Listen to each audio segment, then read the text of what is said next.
Good morning and welcome to the Local Investing Resource Center interview series. My name is James Frazier. I'm a financial advisor with Natural Investments and the project coordinator of the Local Investing Resource Center. With me today is our very special guest, Judith Culver, who is in the leadership of the Whatcom Investing Network. Judith, thank you so much for joining us today. You're welcome. I'm glad to be here. Thank you. So just to start out, could you tell us a little bit about your background and how you came to local investing? Okay. A few years ago, I was a member and am a member of Whatcom Transition, and in that group, a pretty large group of about 1,000 people, there were some of us who thought it was very important to create financial resilience within the community, and that local investing would be a very important part of that. And at that time, we really hadn't heard of any other groups that were doing similar investing, and so we formed a small group focusing on personal finance and started researching on the internet. And it was at that point that we identified the Port Townsend Lion Group, the Local Investing Opportunities Network. And that just seemed to be a perfect fit for what we wanted to do. And we were really grateful that someone else in the state of Washington had already blazed a trail down this way. So that's how our group got started. Okay, yeah, I remember you reaching out to me. I was the Lion community outreach person at that time. And I had a list of questions, and you were very helpful to us to get started then. Yeah. And then after about 6 months of talking and thinking about it, we again reached out to Lion and asked James if we could have copies of all their forms and procedures. And so we worked, we tried to stick to those, exactly what you had done in Port Townsend, and it got us started well. Okay, great. Well, as far as getting some momentum for your group, growing beyond that early small core group of people, how did that happen, and what was the catalyst for really expanding there? Well, in Transition Whatcom, we had a social networking platform, and probably 7 or 8 months before we actually formed our investing network, we did a survey. And that was to survey among the 1,000 people who how many might be interested in borrowing money locally, and how much, and then who might be interested in investing. And even though we didn't connect those to specific people, we did have an indication of a total amount of maybe $850,000 available for local investing among that group. Wow.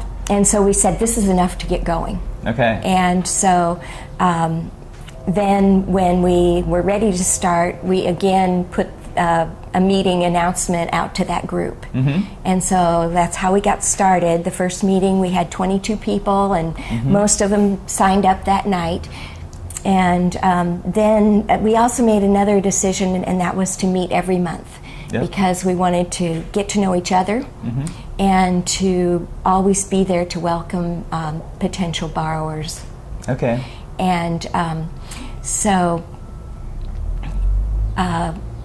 those 22 people started telling their friends, and within a few months we had more than 40 members. Okay. And we've never done any kind of recruiting program. And even after a few months, we stopped announcing when our meetings were going to be. Right. And it was all spread by word of mouth through the grocery store, the co-op, etc. And so soon after that, we had about 50 members, and that's where it's leveled off. And how long has it been running as of now? I was thinking this morning, I think about 21 months. Okay, wow. And 50 members in not even 2 years. Well, that's pretty impressive.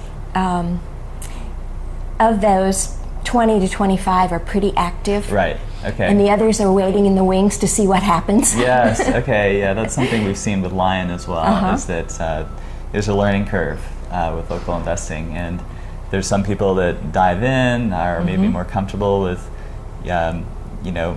assessing businesses and investment risk, and others that are kind of waiting in, just like learning and waiting to see how things go, and waiting until a compelling opportunity comes along.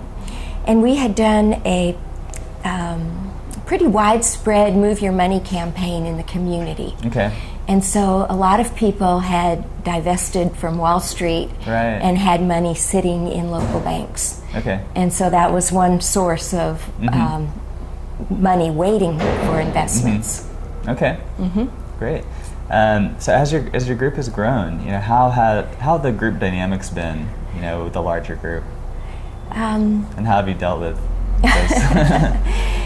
Well, gone smooth, or? It's really been amazing how well everyone's gotten along. Yeah. And we're basically a group that didn't know each other to start with. Right. And but through the process, I think one of the things that people like the most is how many new friends they've made. Oh, that's wonderful. And in our meetings, we consider ourselves to be friends, and seems like it. And especially, we have a process of doing subgroup evaluations of businesses. Okay. And that process is really where you get to know people and start to develop more trust. And we really haven't had any personality clashes or problems with the development of our group. You guys are fortunate. We really are. Could you tell me a little bit more about the investment process? Like you mentioned subgroups. Once businesses contact you and they go through an orientation, which I got to see last night at your meeting, how does it proceed from there? So the first requirement is for, we call them fund seekers. Okay. So our fund seekers, the first thing they have to do is come to an orientation. Yep. And so that's important, so they'll get a good understanding of what WIN is and what WIN isn't. That's key right there. And how they will interact with us. And so we have the orientation, then following that we have a regular monthly meeting, and at that meeting each person has a chance to introduce themselves and their business. And we try to give them up to 5 minutes to do that if they really want to take that amount of time. Sure. And then following the introductions, we always have a break of about 15 minutes where members can talk to people, to the business owners. Yep. And it's just a really nice time to get to know people. And then we let the business owners leave if they want to do that. Right. So the next step is that we have a submission form on our website. Okay. And it's a 5-page document that gathers information and also sets the agreement between the business and the borrowers or the lenders. And if they've been to an orientation, we immediately email that submission form out to all the members. So that's when members get a little email saying, this is the business that's interested in finding funding. Yes, seeking funding. And they've already been to one meeting, so a lot of the WIN members have made a decision as to whether they might be interested in the industry that's involved. And have some sense of the person and are getting to know them. Exactly. Yeah. And so then now we have the document that describes the business and what the offering will be, the terms of the loan. We do primarily promissory notes, but we have some members who have made equity deals. Okay. So then the business owner has an opportunity to give a live presentation at our next meeting. Wow, okay. And so then that presentation is 15 minutes of talking about themselves and their business and the offering. Okay. And I encourage them to really talk about themselves because a lot of the connection made between WIN members and the fund seeker is made at that meeting. When they find out where this person came from and what prompted them to get into this business, and information about their families even is included sometimes. People really can get a sense of who they're dealing with there. That's right. And in some of the deals, the family has been equally important. Okay. Especially if it's a family business, like a dairy. One was a dairy, and it was a family business. And so we needed to know about all the family members. So, but they only have 15 minutes, and then we ask about 5 minutes, have about 5 minutes to ask questions. And at that point, we're just deciding if we are interested in pursuing more information. Okay, then in a members meeting, we ask if anyone's interested, and if there's a group that's interested, then they form a subgroup, and a leader is volunteered. Okay. So from then, the subgroup meets with the business owner. If they have a location, a lot of times they meet at the location, whether it's a warehouse or a restaurant or whatever it is, and start to do a due diligence process. So over the process of the last 21 months, we've gotten a lot better at due diligence. And for a number of reasons. One is that we have a few people in our group that are CPAs. Okay. And they have kind of guided us in the process of looking at financial reports. And one has set up a quarterly training session for us. Oh, wow. And that's amazing. Most of our members are really interested in becoming more effective at the due diligence process. Okay. And so when that's completed, each person makes their own decision about whether they want to invest in the company. And then is the process of signing contracts and giving the money. Wow, okay. And so then the business goes off with their plans? And they do. And we monitor whether we're receiving interest or interest in principal payments as we go along. Okay, great.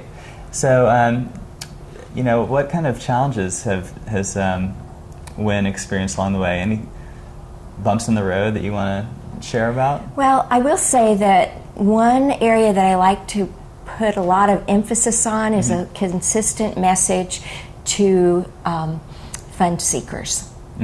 And so we have an orientation. I try to be consistent about what I say, but at a certain meeting, maybe I leave something out. And so I think one of the biggest challenges is not having misunderstandings about how quickly we'll respond or how many people are really interested.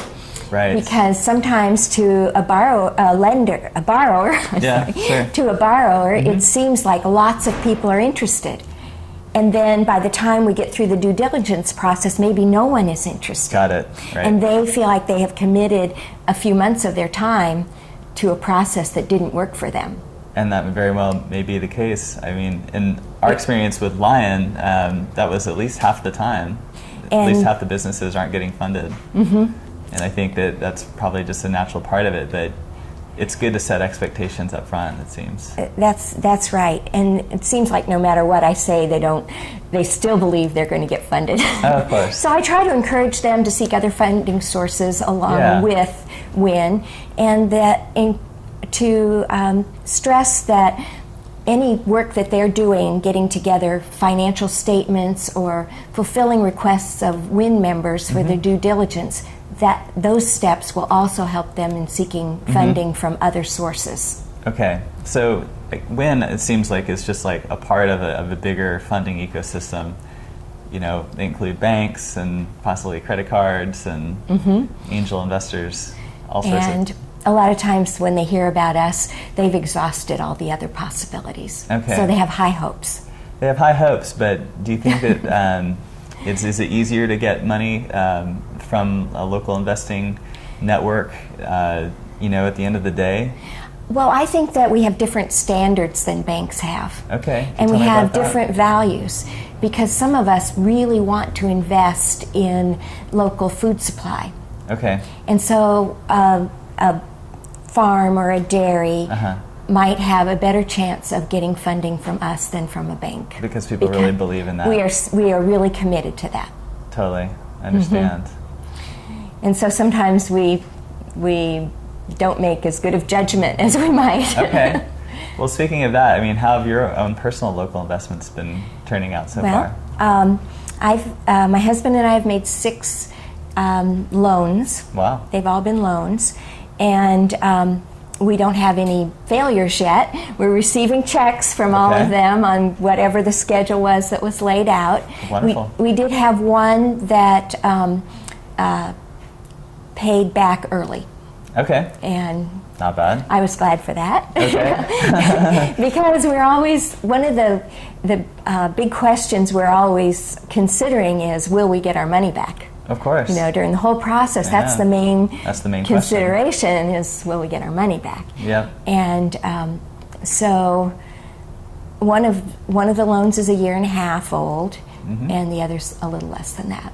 Okay. So far so good. So far so good. Great. Okay. How about current projects? What direction is WIN going in? Where do you see everything going from here?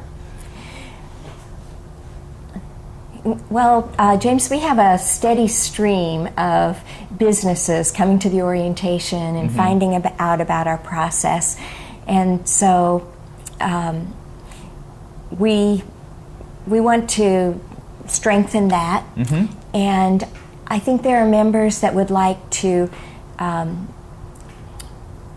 do a little more recruiting in areas that they're especially interested in. Okay. Fine-tuning. Yes, I think so. so. Pretty much just building on success. And some people talk about being able to help small businesses with their presentation to us and their business plans and things like that to strengthen their opportunity to be funded. Okay. And so we might look at more training in that area as well. Education seems to be a really key component. It is, because no one's done local investing in this area. Well, few people have done it. Okay. Yeah. So there's a lot of learning to be done. There is. There really is on both sides. Well, I'm really happy to see that your group is gaining experience and is interested in sharing that. Yeah. And I really appreciate that you're here to share your insights and experience with our viewers. Well, thank you for inviting me. So thanks so much. This is, again, Judith Culver with the Whatcom Investing Network. How can people contact you if they want to find out more about WIN or talk to you? Sure. Well, Whatcom is our county name, and I'll invite you to come to our website, which is Whatcom, WHATCOM, WhatcomInvesting.org. Okay. Okay. Well, thank you so much. Again, my name is James Frazier, and thank you, Judith, again. This is coming from the lovely city of Bellingham, Washington. And until next time, thank you so much for joining us today. Thank you.